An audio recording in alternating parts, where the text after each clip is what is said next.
Welcome to the Sunday Conversation. I'm Alan Masters. Last week, my wife did the show, and I must say it was a very nice show. Thank you for doing that, Jan. You're welcome. I read something on the radio show the other day that has stuck with me, kind of like a foxtail. Have you ever gotten a foxtail in your sock? And it's just, like a little burr.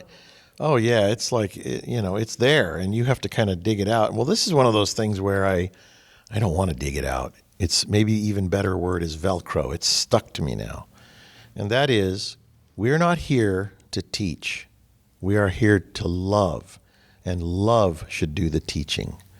In other words, if we think that we're supposed to teach all our friends about whatever it is, Jesus, Roy Masters, or what, and we take on the role of being the teacher, then we put our will into it, and that takes the love out of it. So I think what I'm learning from it is to just look at life through a different lens.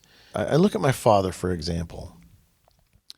If he didn't have that kind of love for all of us, all of you and all of us, this room wouldn't be full of people right now.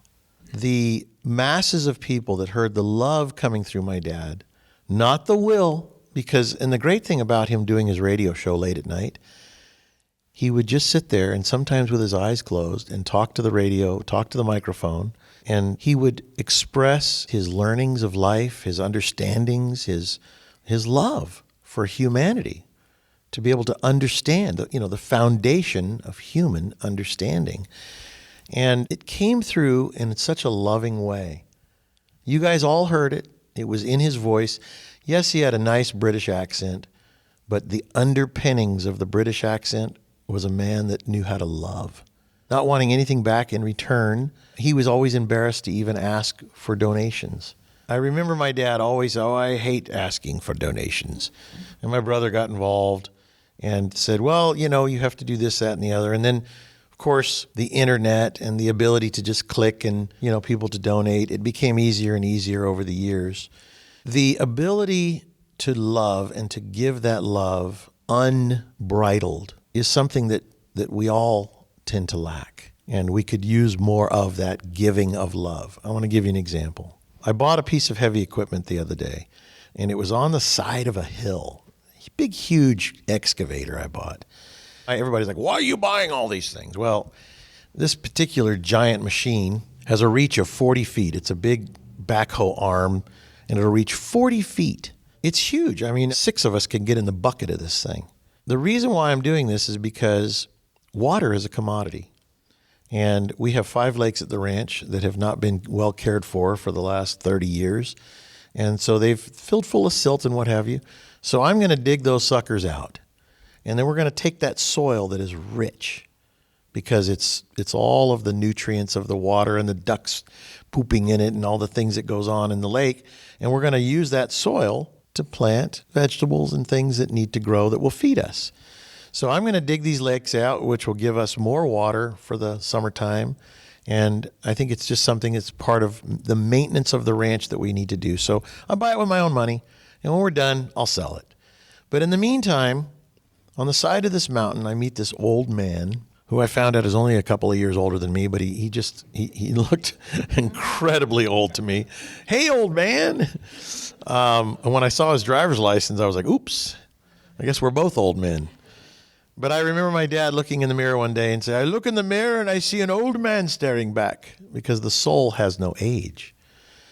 But I was on the side of this mountain looking at this thing, and I thought, how are we going to get this thing down from here? I'm not driving it down. This is dangerous. But the reason why I'm telling you this is because at the bottom of the mountain, it was across the highway from a rest area on I-5. And there were all these squatters and transients and really disgusting human beings that were there living in the squalor. And they're piling their trash everywhere, and it just stunk. So I had to drive through that. It was all right. It's like, okay, well, just drive through it. Just keep your windows up and your doors locked. And that in itself is an experience. So I drove through it. I went up the side of the mountain and barely made it up there with my 4-wheel drive truck. And I said to the old guy, I said, why did you buy this? He said, oh, it was a good deal. And of course, that's why I'm there. It's a good deal. But it was just way too big. And I'm like, well, he figured that out when he got halfway up to where he was trying to go on the top of the mountain and just couldn't make it. And I said, well, if I buy this thing, you're going to have to drive it down. So we made a deal and I bought it and he drove it down. And on the way, there was a couple of school buses and he ran right into them and tore the side of them up. It's 12 feet wide with tracks. So then he drives down around and he's coming to all of these tent city and old broken down RVs and squalor. All of a sudden, he drove right into the trash heap, which was bigger than this giant 50,000-pound machine. He drove right into it, and I thought, oh, there it goes. He's out of control. No, he did it on purpose because he knew he couldn't go any further without moving vehicles. And so he drove into their trash heap, which unleashed the stench of hell. I'm telling you, a stench, and I don't know whether there's dead bodies in there, but it stunk. And I said, what are you doing? He says, well, you're going to leave it here until you can get the big low boy to pick it up. And I said, oh, okay, all right. So we went around and I had to talk to these people to ask them to move their broken down cars. And in that conversation were, wow, prostitutes, strippers, heroin addicts. And I'm having to have these conversations with these people. Hey, we're going to be bringing that giant piece of equipment right through here. And I hate to say it, it's not going to make it. It'll run right over your car. He already ran over one of his own machines up at the top up there, a bus. And he hit his bus. He lives in that bus. I went, oh, well, that's where he lives. He ran into his own home. I was so happy to get this money. I met this one girl, and I can't think of her name, Katrina or something, and she says, my name is like Sunshine, whatever it is. She goes, I'm a stripper. And I looked at her, I was like, well, yikes. I said, okay, well, you're going to have to move this car. She goes, you can have that thing. You can have it. I can't move it. It's dead. And so I was like, well, I guess it's on me to move this stuff. But the reason why I'm telling you this is I think to myself about people that are afraid, like Jesus with the lepers. Right? He was just willing to give them love, the lepers. And I thought to myself, these people were dirty, disgusting, living in squalor. Part of me wanted to just be disgusted by it. Now, the stench, you couldn't help but be disgusted. But what I saw was little children like Lord of the Flies. Little children fighting for the hierarchy, but all on drugs and God knows what. And there was this one woman who came out and she says, are you guys going north or south? Because I need a ride. And I thought, that's not getting in my car. Because this was a dirty, dirty, dirty person. And luckily she was going the other way because I told her which way I was going. But then she went back in her trailer that was all broken down and she was digging through a basket of clothing that was outside that was filthy to find something that was less filthy than what she was wearing.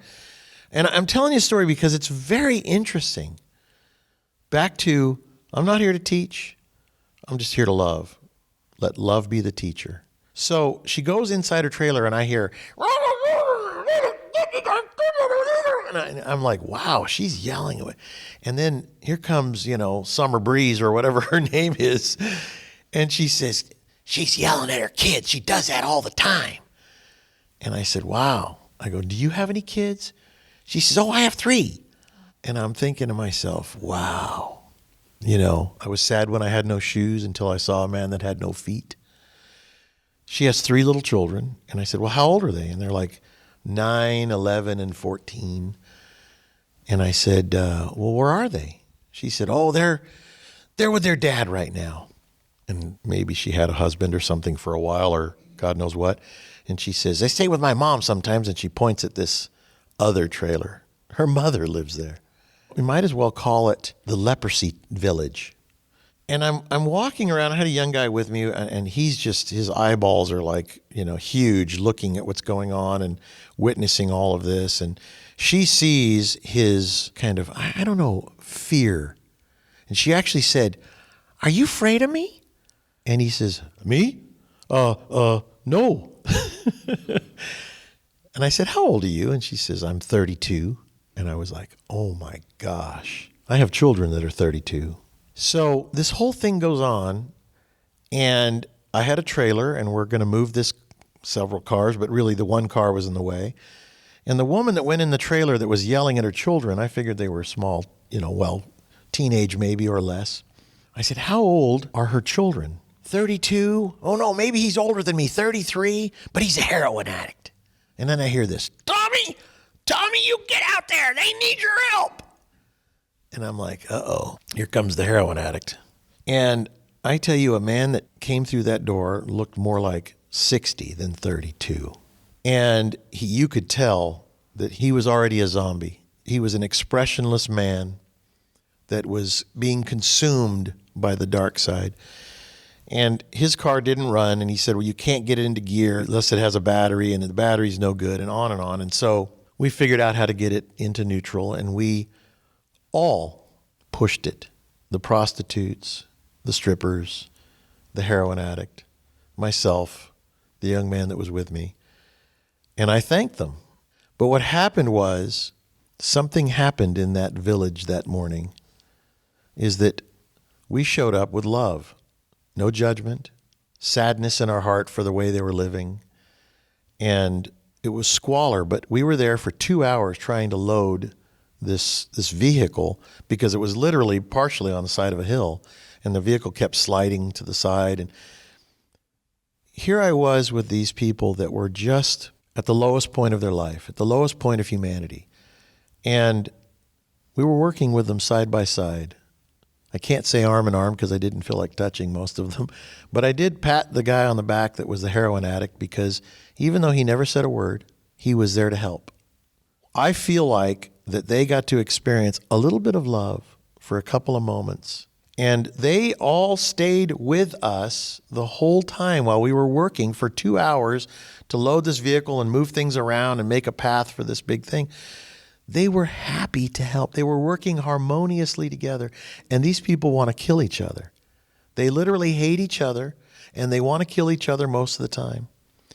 And this is what this one Summer Breeze, or whatever her name is, told me. She says she's never seen these people work together like this. So then I thought, well, am I supposed to do more? Now I have to go back there tomorrow. I have to tell you, to pick up this big piece of machinery. So I thought, I don't know, maybe I am supposed to I'll wait and see what God puts in my heart, but maybe I'm supposed to have a conversation with these folks. But what I learned from it came back to we are not supposed to be teachers. We're just supposed to be love, represent Christ. And that love did something there that day. And I realized that if I judge them, even though I saw the temptation to judge, this one girl that was a stripper or a prostitute, which are both, she had perhaps too much cleavage. And I was going to say to her, you need to button up a little bit more. And something happened right as I was about to say it. And I said, what? And I forgot to say it. So I'm going to go back tomorrow to get this thing. And if I see it, I'm going to say to her, you know what? You've been taught life all wrong. She thinks temptation of men is her exit out. So she was trying to tempt that younger guy. She tried a few times with me, but I just said, can you do me a favor and not stand right there? You might get killed. And that just squashed the whole temptation thing. But I tell you that we're supposed to go out into this world and interact with people and take love, not judgment, not our sin with us. We're supposed to learn how, through life, through the experiences of life, to be tolerant and to be loving of each other and let that love be the teacher. So when I think I'm going to go out and tell people, what I've learned and I'm going to teach people, then I put my armor of pride on. Like, I know this and you don't. I'm going to teach you now. I have a number of people that in my life that are constantly trying to teach me. And perhaps what I like about my friend Chuck over there is that even though Chuck has known me for most of my life, he never tries to teach me. He just talks kind of like in parables. He tells stories and sometimes leaves them open-ended for me to think about. And I'm sure he got some of that from having that happen to him with my dad. But when people are trying to teach me and tell me what my dad would be doing if he was sitting in this chair as if they know my own father better than I do. That's not love. That's the person being prideful and judgmental, trying to tell me what I should do and teach me what I should do instead of just offering forth some love. This is the perfect moment to maybe have you share what we watched last night. It's a very similar principle about the horse. Remember how he taught? Yeah. My nephew made a story, a movie actually, about a man that was a world champion horse wrangler and bull rider. And then somehow, after he conquered these bulls and became the world champion and horses, he decided that there's got to be a better way. There's got to be a better way of breaking the horse's spirit instead of breaking the horse's spirit. He would invite the horse in a different way to look at his way of thinking. And we'll make it available. It's not quite available yet, but I think Luke, my sister's son, Luke Linderman, has already won some awards on this. And it's a small movie. It's a 1 hour about this man. And he decided that he wanted to make a Clydesdale. These are those huge horses that pull the big Budweiser trailer. They don't usually use these for cowboy horses because they're huge. And somehow he got this filly and he wanted to see if he could train it a different way. And what it was that he took his will out of it. He took the idea of, I'm going to break your spirit.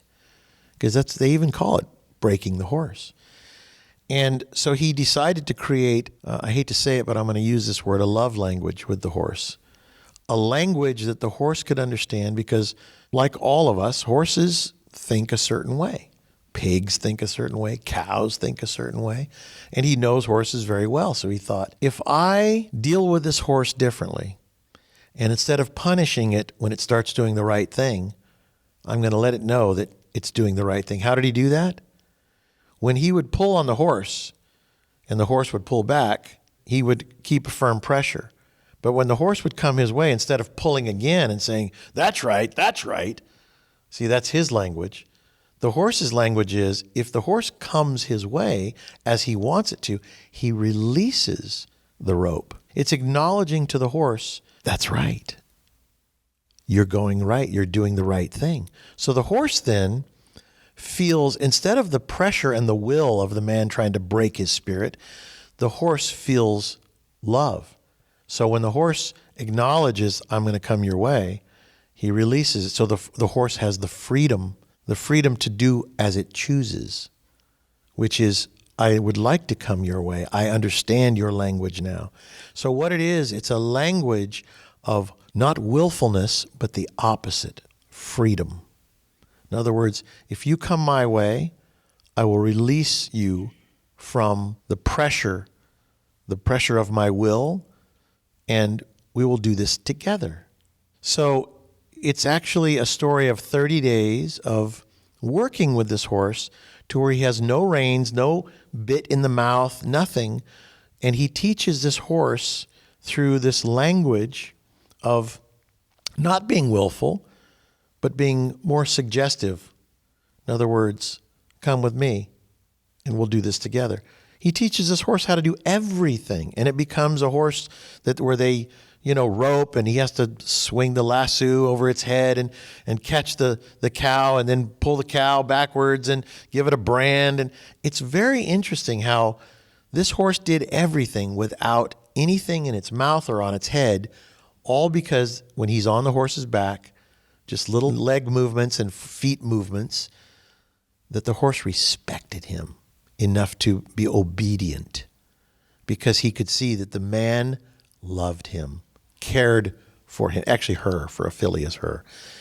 And at the end of this movie, they showed this man with his horse doing everything, this huge Clydesdale, without any reins, without anything, just a rope around the base of its neck that he could hold on to and maybe pull back on just a little bit as part of the stop.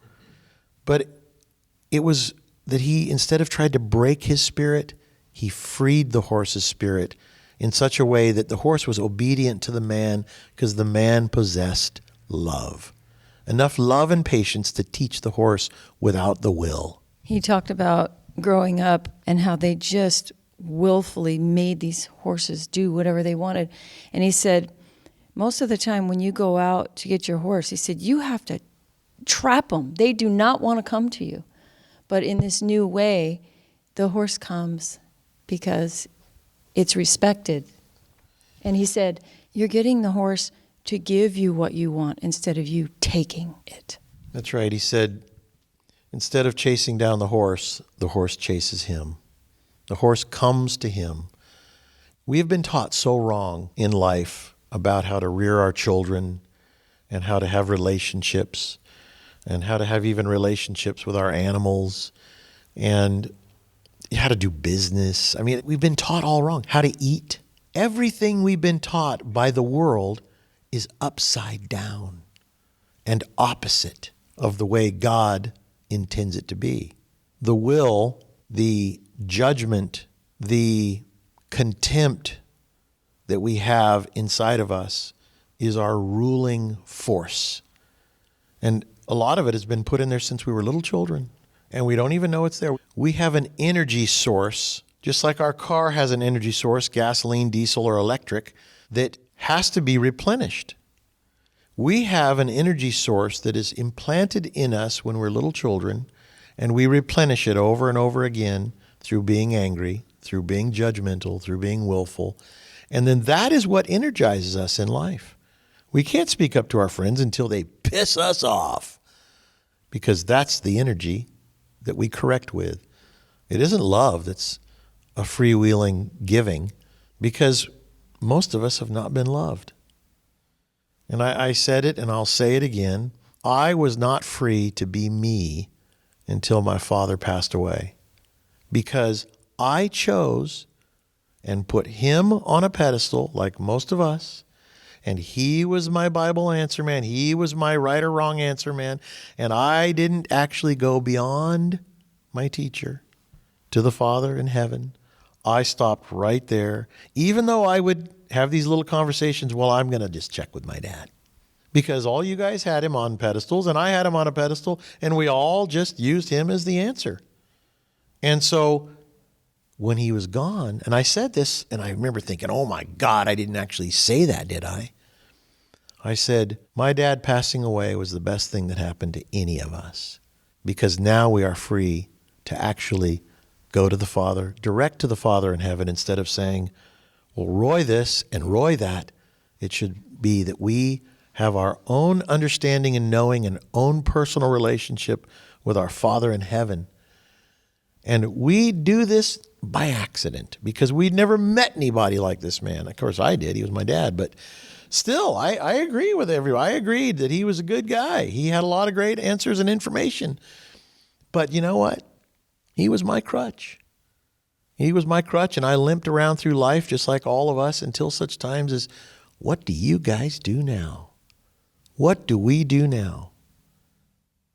Now, we can think, well, what would Roy do? We can find something he might have said. But in those quiet moments, in your moment of truth, do you reach beyond Roy Masters? For those who have listened to him for months, years, decades, do you reach to the Father in heaven for the answers? Because that's where the answers are. I remember my dad asking me to take over for him, and I immediately judged myself. Immediately. Well, that's the end of that life. I'm now going to go into a life of suffering, because I'm going to be judged by everybody. I'm sitting there judging myself. So if I'm going to judge myself, why shouldn't you judge me? I agree with your judgment. You're right. And I accept that. I'm a schmuck. But you know what? That's pretty foolish, isn't it? To judge yourself. And I got to the point where I thought, I've been judging myself. I judge myself good in life. I remember thinking, I'm Roy Masters' son, so I'm one of the chosen. That was a mistake. So I had to have my downfall. And then I judge myself bad, which is judgment is judgment. And then I had to have my own personal awakening, because now I've seen both sides of that judgment.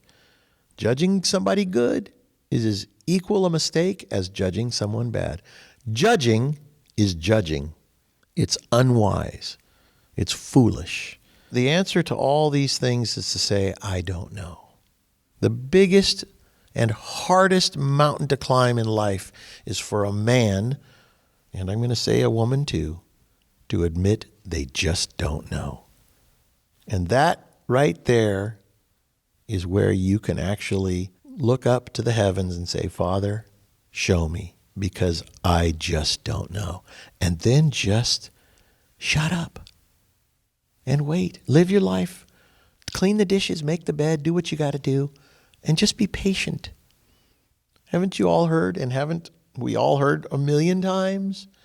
Patient endurance. Patient endurance is not the impatience of, I got to know and I got to know now. It's just waiting. God waits for us. We have to love him enough to wait for him, wait our turn, to each in his own time and ability. But I've learned that in that moment of not knowing, in that doldrum of life where you just don't know, and all the fears are swirling around you, telling you that you're a schmuck, that you'll never amount to be anything over to the left.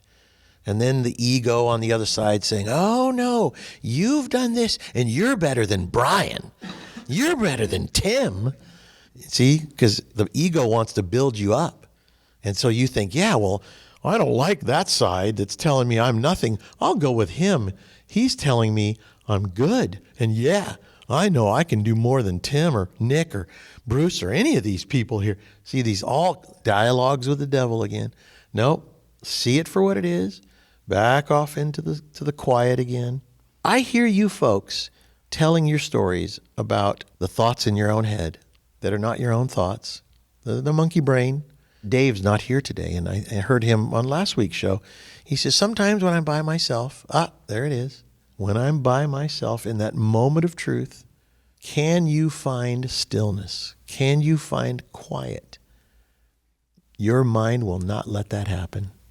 Your mind will fill that quiet with noise. You have to see that noise. That noise is the enemy. And if you start accepting little things and riding the waves of noise like a surfer, then you've been pulled back in. That's what the meditation is. Come back to the stillness. When you finally start to achieve these moments of stillness, all of a sudden, something descends into you. Something beautiful, the knowing that God talks about in the Be Still and Know. It's the knowing. And you know what? With that comes a tiny, tiny little, tiny tincture of joy, because you go, there it is. There's that joy that I've been searching for all my life. And it's fleeting. It goes away because you start thinking again. And that's why the meditation exercise is so important. You are literally sitting quiet in patient endurance, waiting for your Creator to communicate to your soul, into your soul. And then you start to look around you and you see all the craziness going on and you go, wow. And if you close your eyes, you'll see the craziness inside your own head as well. But there is something so beautiful and so simple to the Be Still and Know that I am God. This tiny little thing that is the answer. It is the beam me up, Scotty, you might say. Be still and know. Because you then are in a different realm. My dad wrote the book, The Secrets of a Parallel Universe. You are in a parallel universe. And the more you practice this, the more you are able to be in the world, but not of the world. And then when illness comes, it's going to come and try and make you doubt. We all have that. We all hear the stories of people like Dan Bongino. I don't know if you guys heard, he said, the biggest mistake I made in my life, and I regret it, was taking the shot. But I had a cancer scare. An earthly flesh scare. Instead of having faith, and I made the same exact mistake, I didn't get the jab, but I took remdesivir in the hospital, which was supposedly the fix for the COVID. I had the same thing. I thought, well, I painted cars, so my lungs are screwed up, and this is an upper respiratory. See all the excuses? All the excuses. When I asked my dad, hey, Dad, you want to take a vaccine for this? He says, nope, I'll take my chances. And so my brother said, well, you got to ask him again. You didn't tell him enough. And I said, okay. So I went back and I said, Dad, I said, this thing is like killing people, and it kills the old people. It's killing the old people. There's a vaccine for it. I'm just giving you the opportunity. 92 and a half years old. Nope, I'll take my chances. God's got my back, in essence. He didn't even think about it. It wasn't even a question to him. And so then the other brother says, you got to explain all this stuff. You got to let him know that the old people are what it's killing.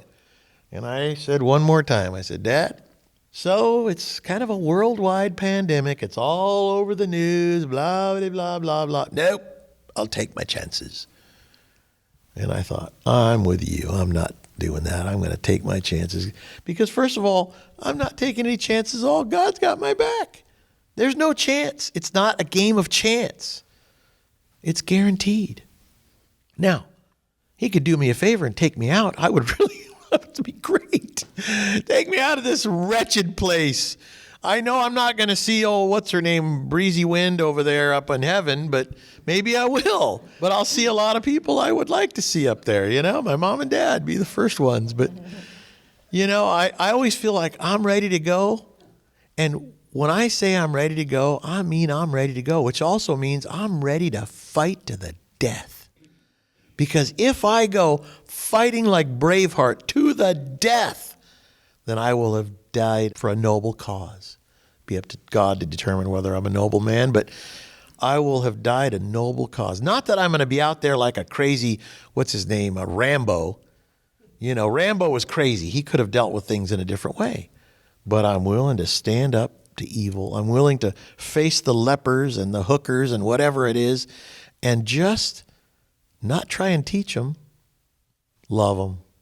Love the sinner, not the sin. Hate the sin, love the sinner. Now, what is love? That's the question. That's what most of us don't even know. That needs to be the journey. The quest of life is to find out what love really is. So I'll leave that one on you. That's a difficult thing, but you have to ask the Father.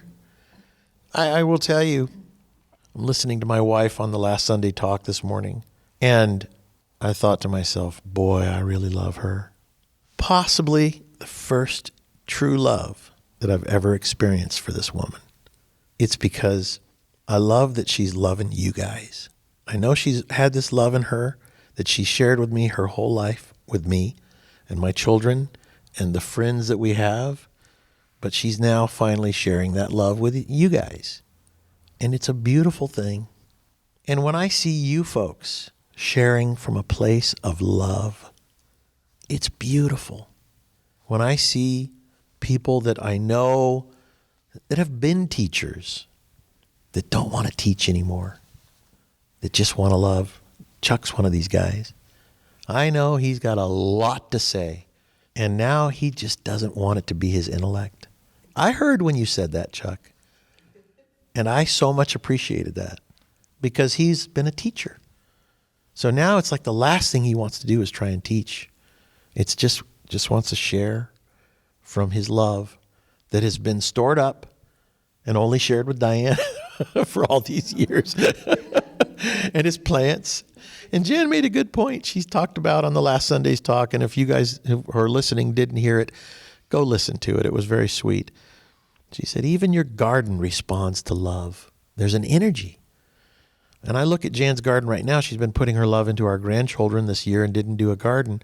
And I let the cows in there the other day, and they ate everything, and it looks like a barren wasteland.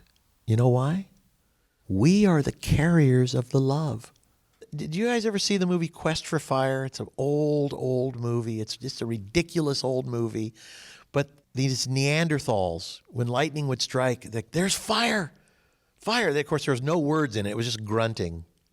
They wanted to capture that fire so they could take it into their cave because they didn't know how to make fire. And fire would keep them warm, but they could cook with it, and all these things that fire was just good. They knew that. But her garden, without the fire of love that burns in her, is a wasteland. It doesn't grow itself. We are the carriers of the fire, of the light of God, of the truth. And otherwise, it's a wasteland. It's so important that each one of us share the love that we have without the willfulness, without the ego, without the knowledge, without all the things that the world has taught us. Just share the love. This kid said to me, "Where do you get all this energy? I've been with you for weeks now." He's been working with me. "Where do you get all this energy? You talk and talk and talk." I said, "You know what? I don't use my energy anymore on judging. I don't use my energy on thinking about what I'm going to do and conniving and figuring out how things are going to happen and trying to analyze myself or my friends or my wife or trying to teach, you might say. I just live in gratitude. I woke up today. I'm thankful for that. What can I do today to love a prostitute in the right way?" This prostitute, she didn't know what she was seeing. Somebody not judging her, somebody not lusting after her or wanting her, except her to help me push that car out of the way. There's a right way to love and a wrong way to love. Well, the other love isn't love anyway, as you know. But this kid says, "Where do you get all this energy?" I know where it comes from because God knows I'm one of his troopers. And he knows that if he needs me to do whatever it is, I'm going to be standing ready. I did a talk called I Stand Ready. It was 2013 on Jan's birthday. When my dad was sick one time, I said, "I stand ready." And you know what? I opened up my mouth and I uttered those words, and I didn't ever think I would have to do it. I thought, well, he'll put Michael or Mark or Diane or David or somebody in charge. It's not going to be me because I'm the black sheep. You know, I'm the one out in the world. I got a fake name I use out in the world so that, you know, I can kind of live under the radar, not have to talk about religion, not have to talk about things that are uncomfortable to some. I can just be a superficial idiot. I did a good job at it, too. I'm a really good superficial idiot. But when my dad asked me, I knew that was going to be the end of my, dare I say, air quotes, fun. But actually, I was completely wrong. I'm having more fun, and I have more joy in my life that I'm waking up to what life is all about and understanding what love is, what being of service is, and what my job is in this world. I'm having more fun than I've ever had in my life because all that other stuff is like ice cream. It's good for a scoop or two or three or four or five, but you can't live on it. It's not sustaining life. It'll kill you. I've been on this diet, this carnivore diet that a friend of mine is on. I talked about it a little bit. I don't know if I've talked about it on the Sunday talk, but I lost 7 pounds in a week, and I thought, hey, this is great.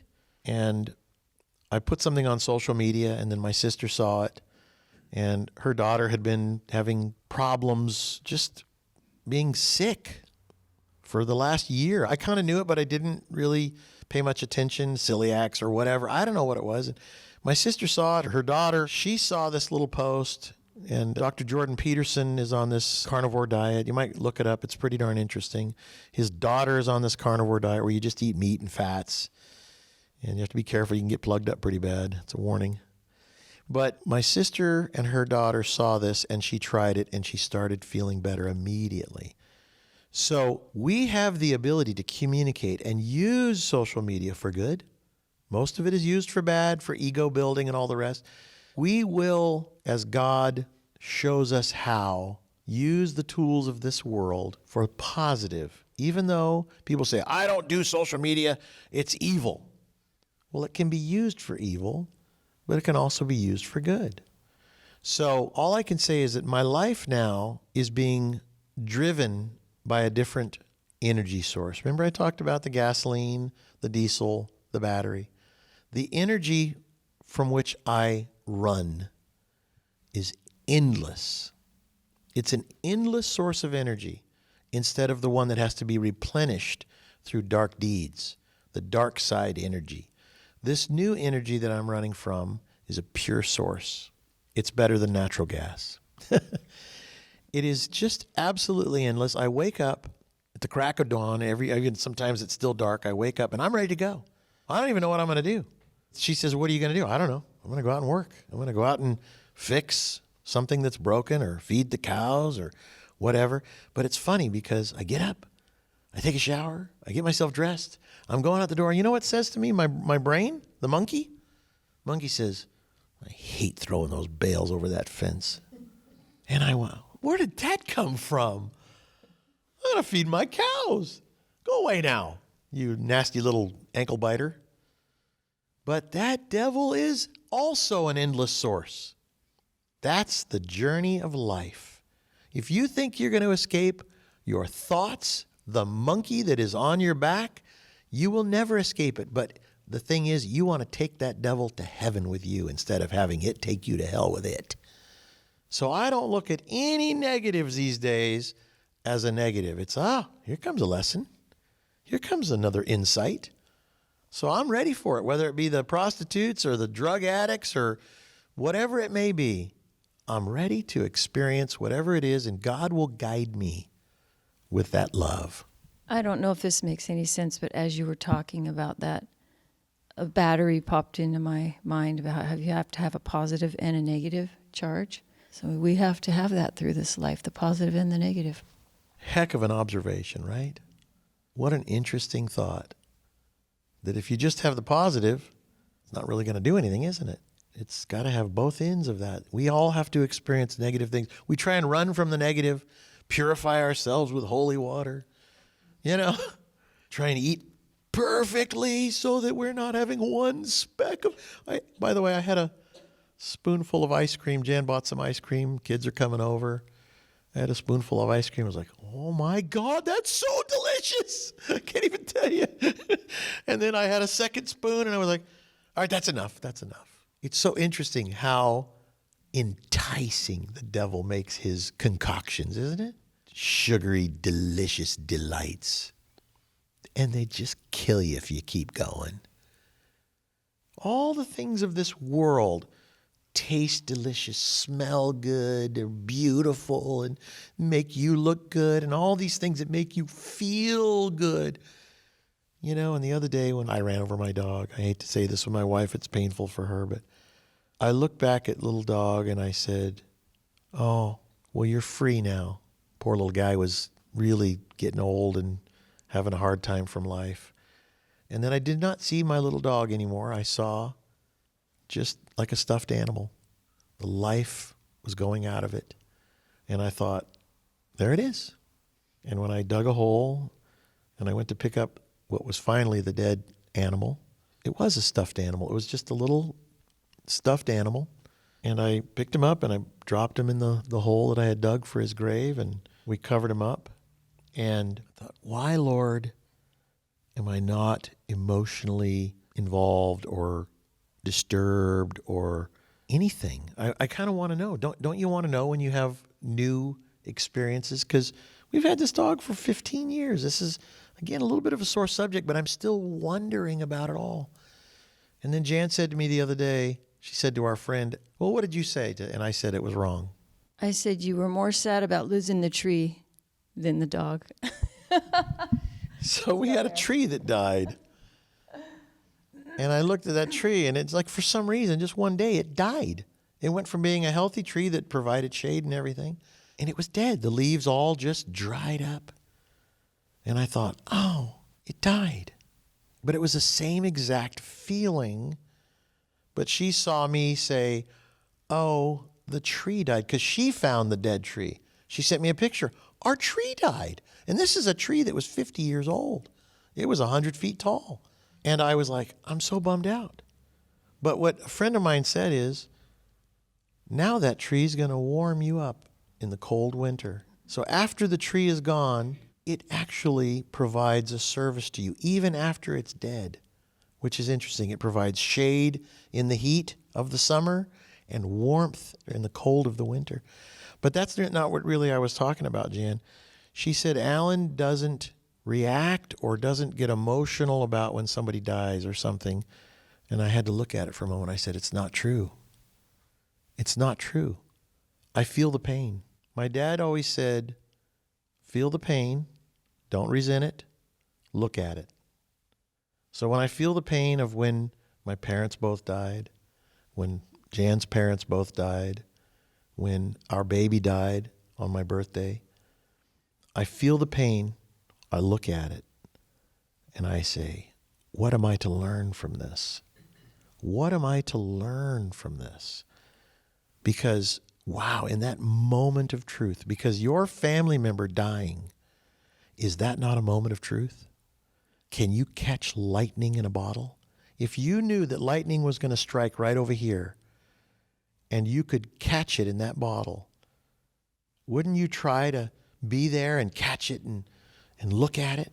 To me, the moment of life and death, when that happens, is a moment of truth. And I need to stand ready to learn what I'm supposed to learn from the animal dying, the tree dying, the cow that I've been keeping alive, me killing it to consume its flesh. These are all interesting moments of truth that you won't get buying your meat in the grocery store. It's packaged up. It looks like a steak. It doesn't look like your favorite cow number 57.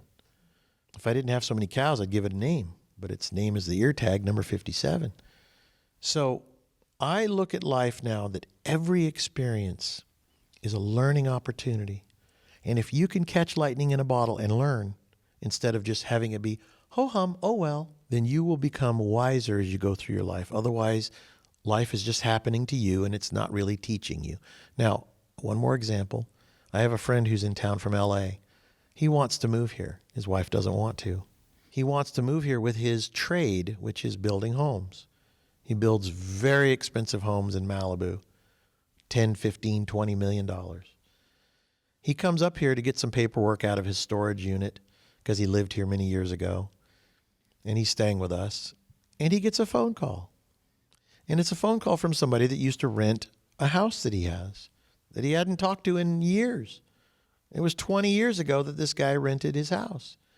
Now the guy has found success and had a daughter, and she's become an architect, and this father and daughter team are wanting to build houses. He gets a phone call out of the blue while he can go a few miles and meet the guy for lunch and talk about business. The guy wants to hire him or work with him in some fashion, which isn't that what he wanted?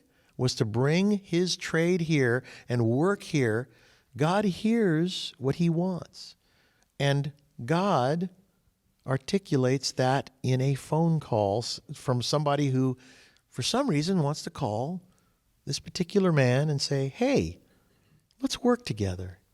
He says, isn't that weird? What a coincidence. I said, how dare you?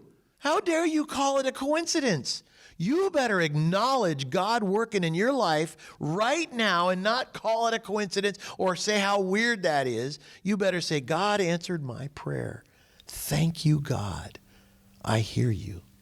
God's trying to move him in the direction that he wants to go. It's the same thing with the horse. He's getting a little tug from God, and then God releases, says, come my way. And he calls it a coincidence. This is where we make mistakes every single day. You're standing in squalor with a prostitute, a stripper, a heroin addict, all these people. You want to get the hell out of there? Well, there was a little something inside me that felt a little uncomfortable, I will admit. But maybe it was the stench that was in the air. But I knew I had a job to do, which was to move this car. I acknowledge God putting me there. And maybe that person in that moment felt just enough shame of what they're doing in their life. Just enough to move to the next whatever it's going to be. That was all my job was to make that person wake up just a little bit. And I remember at one point, Trixie or whatever her name was, when the mother was in there yelling, Tommy, get out here! She yelled, because she was already there helping, Tommy, be a man for once in your life, for God's sake. And I thought, isn't that funny? Isn't that interesting? But the best thing was watching the eyes of this young 24-year-old guy that was helping me. He could not believe what was going on. And he's arm in arm and back up against the back of this car against a heroin addict and a hooker. He just didn't know what to do. It blew his mind.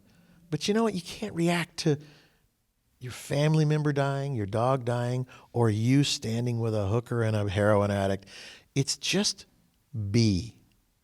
Just be in that place where let God use you as his instrument. You said perhaps they felt that little bit of shame just for a minute. I think it's the opposite. I think having someone treat them just as a normal human being, having them help, having a little bit of a purpose for a moment was not about the shame, but actually being of value for a minute. Maybe there is more to me than just that. Because I'm sure they live in shame, and somebody treated them as if they didn't have the plague just for a minute. Maybe they had a little value. I'm not here to be the teacher. I'm just here to love. Let love do the teaching. And that's what it boils down to. I don't know. I don't even want to analyze. That was the first thing that caught me. It was maybe they just said, you know what? I'm tired of this. I want to be like that person, whatever it is. I want to move towards that direction. That's how we should be, not yelling and hating and taking drugs. And she said this one girl that I felt like a light went off in her head. She said, I've been here since December of last year. And she says, I need to move on from here. I need to move on. I heard her say that. And then a few minutes later, she said, how does Tommy get heroin? I was just asking dumb kid questions if you were a bunch of kids. She says, hell, I don't know. I smoke pot. And I said, well, but heroin's a whole nother story because it's a lot more expensive, I think, and more dangerous. And she says, I don't know where he gets the money. But then I thought, oh, the government. He gets a check from the government and buys his heroin. And together, mother and two children in their 30s, they pool their money in a P-O-O-L pool, and they buy the necessities to keep them in their own private hell. But I saw the light come on in Sheila, whatever her name was. She says to me, she points to her head and she goes, that's my stage name when I'm a stripper. She goes, you're going to remember that. And she points to and I honestly can't remember what her name was. That's the fun. And I said, as I drove away, I said to my friend, I said, she thinks she planted her little hook in my mind. I said, I'm not going to remember that because I'm not susceptible to this thing. So I'm just telling you that what I've learned lately is just live in gratitude, appreciate waking up in the morning, thank God when he makes that phone ring. Has anybody here ever been in a situation where the phone rings? Oh, it's that guy sitting right next to you over there. His phone, I texted him, Nick. Every part of your speech this morning is sending chills up my spine because of the polarities and coincidences of it all. Had you met me a year ago, I was living in the woods like these people were. And we had people judging us and coming down and firing their weapons off and laughing at us. I had small children in the camp. It was heartbreaking to try and explain to people how you end up in this situation and hope that they don't pass judgment on you. And then, just like our ride last week, and I had that flash of the water on the windshield, and we both had the same moment in our lives of almost being overwhelmed on the highway. And for some reason, right at the point where it happened to you, it came to me to speak to you about it. Yeah, so what was it, 6 weeks ago? My RV caught fire. I'm on the phone to my friend. I look down and there's a message from Alan.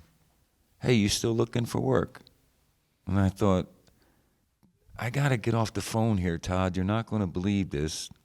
Not only have I just lost all my electrics, but I think I got a way out of here that I've been praying for, and it happened. And then recently, I've been going through all these things mentally. I have an affliction called CTE, where I have many brain injuries, and it's affecting my cognitive abilities. And sitting here listening to you speak this morning, I realized I've been doing the same as you. I've been waking up just so grateful. That's all I have. Well, I think that's all there is. If you had a child and you crept into the child's room, you open the door, and your child wakes up and looks at you with that smile of appreciation and gratitude, so happy to see his parent or her mom and dad, whatever, and you just give each other a little hug, that's love. Not expecting anything, just exchanging love for love's sake. That, when I see my little grandchildren, sometimes our little grandchildren sleep over and they want to sleep in the bed with us, and it's kind of cute. They're, 2 years old, so you got to keep an eye on them. And one time Owen woke up and opened his eyes and flittered his eyes a few times and wiped the sand out of his eyes and looked at me, and he just smiled. And I was like, oh, he just melted my heart. He was just happy to be there. Not knowing what the day was going to bring, not caring what the day was going to bring. He's with Papa and Mammo. And you know what? I want to be like that again. And when I open my eyes, I am thankful for that day. And I get right up and I just run to it like a child, running into the day, knowing that I'm protected by my Father in heaven, or my grandpa, my dad, my parent. That's what children, they know. They live carefree when they're little because they know that their parents will protect them. I know God will protect me, so I can go into the leper's den or the den of thieves and take my light with me. And I think that's a good place to leave it today, is just live in gratitude. If you wake up tomorrow, you're alive. Be happy for that. Thanks for coming, everybody.